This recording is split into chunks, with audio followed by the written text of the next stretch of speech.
Big breaking, ৭ জেলায় বন্যায় ক্ষতিগ্রস্ত ১০ লাখ মানুষ। মৃত্যুর মিছিল যেন কমছেই না। এখন পর্যন্ত মৃত্যু ৫১ জন। লাশ কবর দিতে না পেরে ভাসিয়ে দিচ্ছে ভেলায়।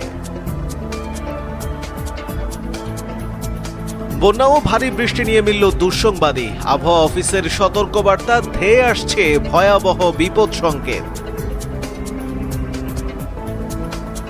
দিনভর পানির নিচে ঢাকা, জলজট আর যানজটে দুর্ভোগ চরমে। কিছু এলাকায় এখনো রয়েছে জলাবদ্ধতা। টানা বর্ষণে ফের জলাবদ্ধ চট্টগ্রাম নগরী, ৭ উপজেলায় বন্যার অবনতি। বন্যায় গৃহহারা ৩০০ পরিবারকে পাকা ঘর করে দেবে শায়খ আহমদুল্লাহর আস-সুন্নাহ ফাউন্ডেশন।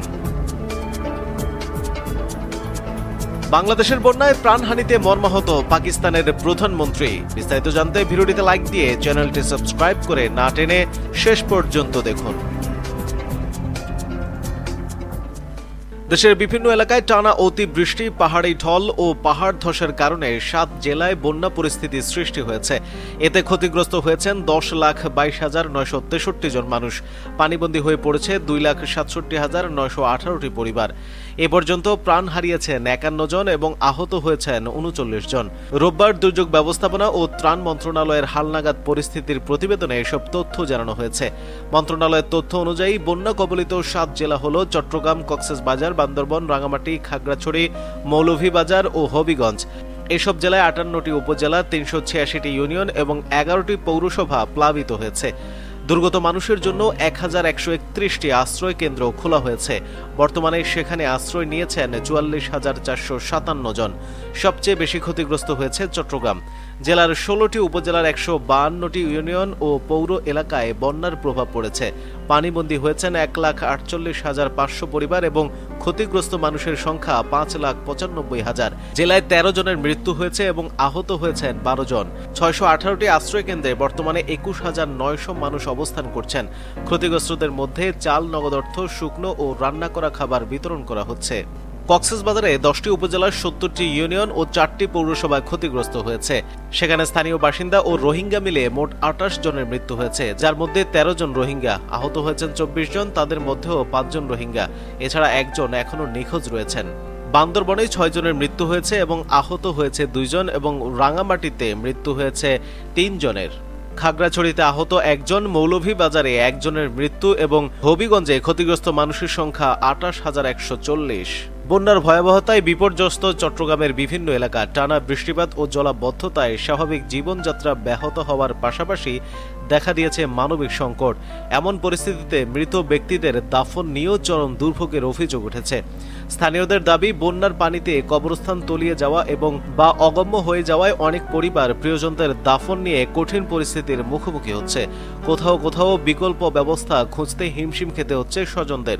এদিকে সামাজিক যোগাযোগ মাধ্যমে ছড়িয়ে পড়া কিছু ভিডিওতে দেখা যাচ্ছে নৌকা বা ভেলার সাহায্যে মরদেহ বহন করা হচ্ছে। স্থানীয় প্রশাসন জানিয়েছে, ক্ষতিগ্রস্ত এলাকায় উদ্ধার ও ত্রাণ কার্যক্রম অব্যাহত রয়েছে। পাশাপাশি কবরস্থান ব্যবহারে সমস্যা দেখা দিলে স্থানীয় প্রশাসন ও জনপ্রতিনিধিদের সঙ্গে যোগাযোগ করে বিকল্প ব্যবস্থা গ্রহণের পরামর্শ দেওয়া হয়েছে।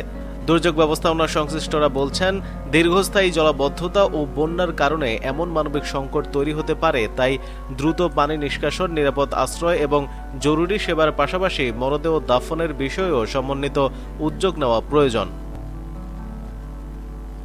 এদিকে বন্যা ও ভারী বৃষ্টি নিয়ে মিলল দুঃসংবাদী। আবহাওয়া অফিসের সতর্কবার্তা, ধেয়ে আসছে মহাবিপদ সংকেত। দেশের বিভিন্ন অঞ্চলে ভারী থেকে অতি ভারী বৃষ্টিপাতের পাশাপাশি কয়েকটি নদীর পানি ইতোমধ্যে বিপদসীমার উপরে প্রবাহিত হচ্ছে। আগামী ২৪ থেকে ৭২ ঘণ্টায় দেশের একাধিক জেলায় স্বল্প মেয়াদী বন্যা পরিস্থিতির আশঙ্কা রয়েছে বলে সতর্ক করেছে বাংলাদেশ পানি উন্নয়ন বোর্ডের বন্যা পূর্বাভাস ও সতর্কীকরণ কেন্দ্র এবং আবহাওয়া অধিদপ্তর। রোববারের তথ্যের ভিত্তিতে বন্যা পূর্বাভাস ও সতর্কীকরণ কেন্দ্র জানায়, বর্তমানে ৩টি নদীর ৫টি পয়েন্টে পানি বিপদসীমার উপরে রয়েছে। সাঙ্গু নদীর বান্দরবান বান্দরবন ও দোহাজারী কুশিয়ারি নদীর ফেঞ্চুগঞ্জ ও মারকুলি এবং সোমেশ্বরী নদীর কমলাকান্দা স্টেশনে পানি বিপদসীমা অতিক্রম করেছে। কেন্দ্রটি জানিয়েছে আগামী 24 থেকে 48 ঘন্টায় সিলেট বিভাগ এবং ভারতের আসাম ও মেঘালয়ে ভারী থেকে অতি ভারী বৃষ্টিপাত হতে পারে। এর প্রভাবে উত্তর পূর্বাঞ্চলের নদীগুলোর পানি আবারও বাড়ার আশঙ্কা রয়েছে। পূর্বাভাস অনুযায়ী ফেনী, চট্টগ্রাম ও খাগড়াছড়ি জেলার মুহুরী, ফেনী, সিলোনিয়া ও হালদা নদীর পানি কিছু স্থানে বিপদসীমার উপরে উঠে যেতে পারে। এতে এসব জেলার নদী সংলগ্ন নির্মাঞ্চলে স্বল্প মেয়াদী বন্যা দেখা দিতে পারে। একই সময়ে লক্ষ্মীপুর ও নোয়াখালীর নিচু এলাকায়ও সাময়িকভাবে প্লাবিত হওয়ার আশঙ্কা রয়েছে। সিলেট অঞ্চলে বন্যা পরিস্থিতি আরও জটিল হতে পারে। সিলেট, সুনামগঞ্জ, নেত্রকোনা, শেরপুর ও ময়মনসিংহ জেলার সারিগোয়াইন, জাদুকাটা, সোমেশ্বরী ও ভুলাই কংস নদীর পানি বৃদ্ধি পেয়ে কয়েকটি স্থানে বিপদসীমা অতিক্রম করতে পারে। ফলে নদী সংলগ্ন নির্মাঞ্চলে নতুন করে স্বল্প মেয়াদী বন্যা দেখা দেওয়ার আশঙ্কা রয়েছে। এদিকে উত্তরাঞ্চলেও সতর্কতা জারি করা হয়েছে। আগামী 24 থেকে 48 ঘন্টায় নীলফামারী, লালমনিরহাট, রংপুর, কুড়িগ্রাম ও গাইবান্ধা জেলার তিস্তা, ধরলা ও দুধকুমার নদীর পানি বৃদ্ধি পেয়ে কোথাও কোথাও বিপদসীমা অতিক্রম হতে পারে। এতে নদী সংলগ্ন নির্বাঞ্চল প্লাবিত হওয়ার আশঙ্কা রয়েছে। অন্যদিকে বান্দরবন, চট্টগ্রাম ও কক্সবাজার জেলার সাঙ্গু ও মাতামুহুরী এবং মৌলভীবাজার ও হবিগঞ্জ জেলার মনু, ধলাই এবং খোয়াই নদীর পানি আগামী 24 ঘন্টায় কিছুটা কমতে পারে। ফলে এসব এলাকার বন্যা পরিস্থিতির উন্নতি হওয়ার সম্ভাবনার কথা জানিয়েছে বন্যা পূর্বাভাস কেন্দ্র। অন্যদিকে দিনভর পানির নিচে ঢাকা, জলজট আর যানজটে দুর্ভোগ চরমে। কিছু এলাকায় এখনও রয়েছে জলাবদ্ধতা। ঢাকার অলিগলি থেকে প্রধান সড়ক সবখানেই পানি। জলাবদ্ধতায় স্থবির হয়ে পড়েছিল রাজধানী ঢাকা।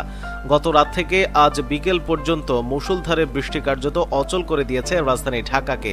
এমন বৃষ্টির প্রভাবে বলতে গেলে দিনভর পানির নিচে ছিল রাজধানী ঢাকা।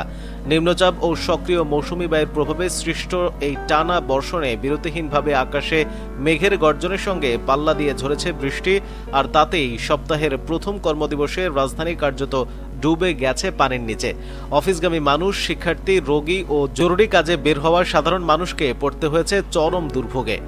বাদজানি রাজধানীর অভিজাত এলাকা গুলশান, বনানী ও বারিধারাও বিরতিহীন এই বৃষ্টিতে মোহাম্মদপুরের একাংশ, মেরুল বাড্ডা, ডিআইটি প্রজেক্ট এলাকা, ইসিবি, মালিবাগ, শান্তিনগর, সায়দাবাদ, আগারগাঁও থেকে জাহাঙ্গীর গেটমুখী নতুন সড়ক, খামারবাড়ি থেকে ফার্মগেট, তেজগাঁও ট্রাক স্ট্যান্ড সংলগ্ন এলাকা, শনিরাখড়া, পুরান ঢাকার বংশাল ও নাজিমুদ্দিন রোড, ধানমন্ডি, মিরপুর 13, কালশি, হাতিরঝিলের একাংশ, গুলশান লেকপাড়, কালাচাঁদপুর এবং বারিধারার সংযোগ সড়ক সহ রাজধানীর অসংখ্য সড়ক ও অলিগলিতে দেখা দিয়েছে তীব্র জলাবদ্ধতায় পানিতে অনেক বাস, প্রাইভেট কার, মাইক্রোবাস ও মোটরসাইকেল বিকল হয়ে পড়েছে রাস্তায়।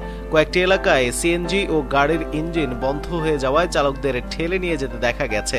রিকশা ও ভ্যান চালকরা বাড়তি ভাড়া হাঁকালেও পানি বেশি থাকায় অনেক রাস্তায় তারাও চলাচল করতে পারেনি।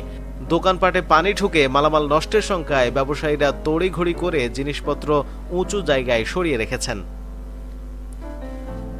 এদিকে বন্যায় গৃহহারা 300 পরিবারকে পাকা ঘর করে দেবেন শায়খ আহমদুল্লাহ সুন্নাহ ফাউন্ডেশন।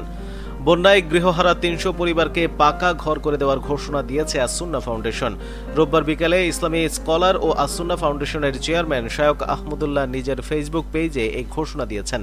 শায়খ আহমদুল্লাহ লেখেন, এবারের বন্যায় গৃহহারা 300 পরিবারকে 2 কক্ষের ইন্ডাস্ট্রিয়াল টিনের নতুন পাকা ঘর করে দেবে আসুন্নাহ ফাউন্ডেশন। এর আগে শনিবার রাতে এক পোস্টে তিনি লেখেন, দুর্গম পথ, গাছের ডালের বাধা পেরিয়েও আসুন্নাহ ফাউন্ডেশনের ত্রাণ বহরের লরি দুর্গত অঞ্চলে পৌঁছেছে। একের পর এক লরি ঢুকেছে বন্যা দুর্গত এলাকায়। এবারের বন্যায় আমরা প্রাথমিকভাবে 81 টন জরুরি ত্রাণ এবং 6000 দুর্গত পরিবারের মাঝে বিতরণের পরিকল্পনা করছি। তহবিল সংগ্রহ সাপেক্ষে আরও বাড়তে পারে ইনশাআল্লাহ। অন্যদিকে বাংলাদেশের বন্যায় প্রাণহানিতে মর্মাহত পাকিস্তানের প্রধানমন্ত্রী শেহবাজ শরীফ। বাংলাদেশে চলমান বন্যায় প্রাণহানি ও ধ্বংসযজ্ঞে গভীরভাবে মর্মাহত পাকিস্তানের প্রধানমন্ত্রী শেহবাজ শরীফ। রোববার সামাজিক যোগাযোগ মাধ্যম এক্স হ্যান্ডেলে এক বার্তায় তিনি বাংলাদেশে বন্যায় প্রাণহানি ও ক্ষয়ক্ষতিতে গভীর দুঃখ ও সমবেদনা প্রকাশ করেন। শাহবাজ শরীফ বলেন, পাকিস্তানের জনগণের পক্ষ থেকে আমি শোকাহত পরিবারের প্রতি আমার আন্তরিক সমবেদনা জানাই এবং বাংলাদেশের সরকার ও জনগণের সঙ্গে সংহতি প্রকাশ করছি। আমরা আহতদের দ্রুত আরোগ্য এবং ক্ষতিগ্রস্ত সকলের নিরাপত্তার জন্য প্রার্থনা করছি।